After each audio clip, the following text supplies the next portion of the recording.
Welcome to the Theology Made podcast. I'm Jordan. In today's episode, we're going to look at Faust, the story that predicted modern life. You can become anything. You can hack every limit. You can transcend your biology. You can live forever. And we didn't get those from a self-help book or a tech conference keynote. That's just the air now.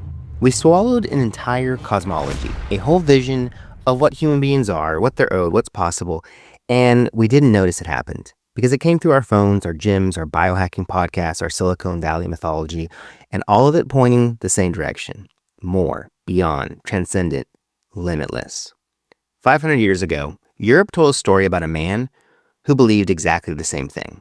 They called him Faust, and the story didn't end well. So there was a real person, Johann Georg Faust, lived in the late 1400s, early 1500s, wandering the German-speaking lands of the Holy Roman Empire. Philip Melanchthon, Luther's right-hand man and one of the sharpest minds of the Reformation, mentioned him in letters, called him a fraud, a braggart, a man who claimed mastery over every branch of forbidden learning, who boasted he could reproduce the miracles of Christ. Within decades of his death, the legend had swallowed up the man. A Frankfurt publisher in 1587 released the Historia von de Johann Faustian. It spread across Europe the way a rumor spreads in a small town, fast, mutating, and no one can really stop it. In the story, a brilliant scholar masters everything the university can teach him, and he finds it all inadequate. It's too slow, it's too human. So he makes a deal. He signs a contract in his own blood. He offers his soul to a demon named Mephistopheles in exchange for 24 years of unlimited knowledge, unlimited power, unlimited pleasure. At the end of the 24 years, Mephistopheles collects. The Calvinist publishers meant it as a warning that this is what happens when a man places his intellect above God, the creature refusing the limits of a creaturely existence. The warning didn't land the way they intended. People heard a man who got 24 years of unlimited power, and that part traveled faster than the ending. Then in 1592, Christopher Marlowe, brilliant and dead at 29, wrote Dr. Faustus.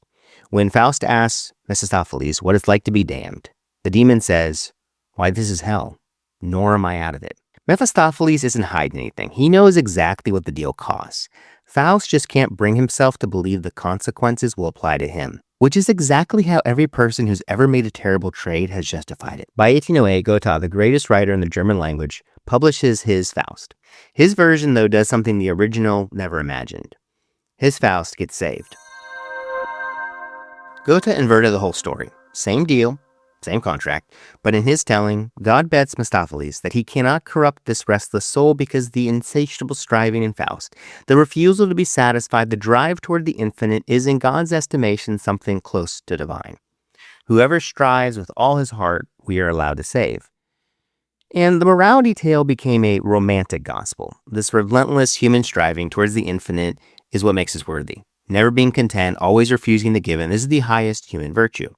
The historian Oswald Spengler, no theologian, looked at Western civilization in the 1920s, and he called it fundamentally Faustian, the defining impulse of modernity, the refusal to accept given limits, the insistence that what is given is never enough. He thought he was describing a civilization. He may have been describing both. Fast forward to now. It's 2 a.m, someone's lying in bed, scrolling through their phone. Not looking for anything particular, just reaching for more stimulation, more proof that something out there is happening that matters. There's an executive who hasn't taken a vacation in 4 years. He tells himself it's temporary. Once he closes this deal, hits this number, things will slow down. They don't slow down. Beneath the targets and the quarterly reviews is a question he stopped asking because he ran out of time to ask it. Is this it? There's a woman who runs 50 miles a week, tracks her sleep in 15-minute intervals, had her blood drawn 7 times this year to measure micronutrient levels. She knows her VO2 max, her HRV, her cortisol curves. Her body is a project. Somewhere, the question shifted from how do I stay healthy to how do I stop being subject to the limitations of a human body. We live in the most prosperous, medically capable society in human history. By every measurable standard, we should be satisfied. But we are not. And nobody has been able to explain that without reaching for Faust. If you want to understand the religious imagination of Silicon Valley, read Faust. The people building these companies are mostly true believers. They think they're working on the most important project in human history. And the story they're telling goes like this. The human condition, that's the problem. Technology is the solution. Death, that's an engineering problem. Audrey de Grey has argued for decades that aging is not biological inevitability. It's a machine that breaks down, and machines can be repaired, upgraded, made to run indefinitely. Disease? CRISPR lets us edit the genome like a document, find the error, delete it, replace it. The bugs in the human code, they can be fixed. The limits of human intelligence, that's the whole project at OpenAI and DeepMind. Build a mind that exceeds the human, merge with it, and what comes out is no longer merely human. Jeff Bezos funds life extension research. Peter Thiel himself transfused with young blood. Elon Musk wants to put computers in your brain. And Ray Kurzweil, the most influential prophet of this religion, has predicted for decades that by the 2040s, we'll reach what he calls the singularity.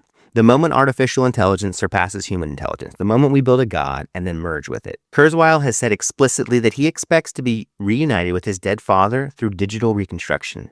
Death, in his telling, it's an engineering problem with a solution. The singularity is a secular resurrection. That's what the claim amounts to stripped down. Mephistopheles offered Faust 24 years. Silicon Valley is offering forever. The contract, though, is more subtle than blood on parchment. It's attention, data, the slow outsourcing of memory and judgment and desire to systems you don't control and can't fully understand. A self that becomes legible to algorithms before it becomes legible to yourself. That's the deal, and we are all to varying degrees signing it. And there's an older name for what's happening here. The early church fought a heresy called Gnosticism. It wasn't one movement, but a whole family of ideas that kept evolving, mutating across the first centuries of Christianity. But the central claim held steady across all of it. The material world is a prison, the body is a trap, we are divine sparks, caged in flesh, and the entire point of spiritual life is to escape. Shed the body, ascend to pure spirit, pure knowledge. The Gnostics hated the body. Some hated the God who made it, which is why they invented a lesser God, the demiurge, responsible for this disastrous physical world, while the true God was remote, spiritual, untouched by matter. But the church said, no. God made the body. God called matter good. The Word became flesh and stayed that way. The resurrection is bodily. The Christian hope is the redemption of the physical world. The Gnostics lost the argument, but that instinct, it never died. Through the centuries, it's held on. And here it is again in a San Francisco biotech lab. The transhumanist vision is Gnostic to its core. The body is a problem. Mortality is a design flaw. The self, in their view, the real self, is the information pattern running on it. The memories, the mind, and if the self is just information, it can be uploaded.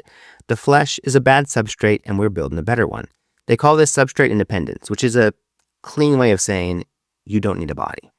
The ancient word for the desire underneath all of it, though, is pride. The Gnostics just didn't have the cloud storage. Let's go back to Babel. Genesis 11, 9 verses, the shortest catastrophe in Scripture. The people gather in a plain, one language, one civilization. They build a tower to reach heaven. And their reason, stated in the text plainly, let us make a name for ourselves, lest we be scattered over the face of the whole earth. A name for ourselves. Let's become permanent. Let's transcend the vulnerability of ordinary human existence through the power of collective achievement. And God looks at the tower and says something that stops you cold. He doesn't say it can't be done. He says nothing they propose to do will be impossible for them. He's stopping the tower because at a level it can work. Because unlimited human technological ambition left to run leads somewhere, and the somewhere it leads is not heaven. Babel is a story about what happens when human beings decide the right response to being finite is to become infinite, when the creature treats creaturely existence as the problem to be solved. Which is also the story of a scholar in Wittenberg who decided that submission and dependence were beneath him. You will be like God. That was the first offer in the garden, from the very first tempter. Before the lab, before the upload, before Mephistopheles, and it's never worked. And here's what Christianity actually says about the human body. God became one. The Word became flesh, took on human body, and did not subsequently remove it. The resurrection, the event everything Christianity stands or falls on, is a bodily resurrection. Jesus rose with a body. He ate fish. He could be touched. Thomas put his fingers in the nail holes. The Christian hope is the resurrection of the body. The body gets redeemed. Plato believed in immortal souls. The Gnostics did too. Christianity broke from both and said matter matters, and God intends to raise it. And this is where the Christian vision parts ways most sharply with the Faustian one. The hunger for transcendence, that is real. Christianity agrees with that completely. The disagreement is about the source. That transcendence is given, received, coming from outside the self. It cannot be achieved, engineered, or uploaded. We're creatures. That's the definition of a being who receives life as a gift. Blaise Pascal, the mathematician, physicist, deeply serious Christian, he wrote in the 1660s, all of humanity's problems stem from man's inability to sit quietly in a room alone. He meant spiritual restlessness, the refusal to confront the void inside the self. And he could have been writing that yesterday about your phone. Marlowe's Faust spends his final night watching the clock. He offers to burn his books. He tries to repent. He tries to bargain his way out of the bargain, and he cannot. And what strikes you in the final monologue is the recognition. You've seen this before. The moment where everything you spent, everything acquiring cannot purchase the one thing you actually need. When the self, stripped of its achievements, its status, is alone with what it actually is. Faust haunts us because the man at the center, he's recognizable. The striving is recognizable. The bargain is recognizable. Every culture produces its version of this story because every culture has people building towers tall enough to touch something they can't quite name. The tragedy, the theological and human one, is that they're reaching in the wrong direction. Outward, upward, through achievement and control, rather than inward, in the posture of receiving. There's a line in Goethe's Faust that gets quoted less often than the famous ones. Mephistopheles speaks it near the very end over the dying Faust with something that sounds almost like contempt.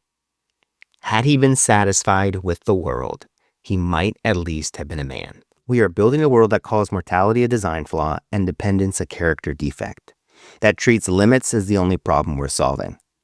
500 years ago, Europe told a story about where that road ends. The story is still running, and we're still somewhere in the middle of it. The only question left, the only one that has ever mattered, is whether the clock keeps ticking or whether we stop and look up. Hey, thanks for listening to the Theology Made podcast. If this is helpful, share it with a friend.